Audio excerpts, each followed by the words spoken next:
As I was reading the Beach chapter, I actually got pretty excited about having to teach canonical literature in the classroom someday because I think there's just so much to glean from it. And then on page 65 of chapter 4, it's the whole first paragraph, but it was by far my favorite quote reading because it just pointed out so much of why details are important when reading literature. So here it is. It's right under the subheading, Considerations of Language.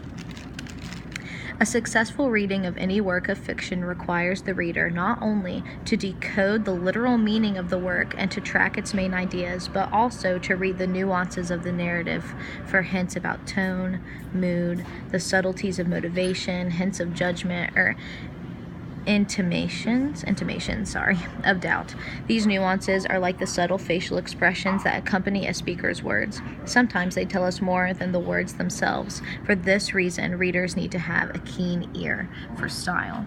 Okay, so I just thought that this was extremely important to consider whenever thinking about teaching literature in a secondary classroom, because if we are not aware of this, then students won't know that they have to keep their eyes open for the importance of style when reading. And if they don't notice little things like that, then they're definitely not going to get enough out of reading the text. So with canonical style novels and any work of literature that is canonical, it's very easy for students to be like, oh, that's not applicable to my life, that's old school, that's not even cool anymore, like it's not relevant to me.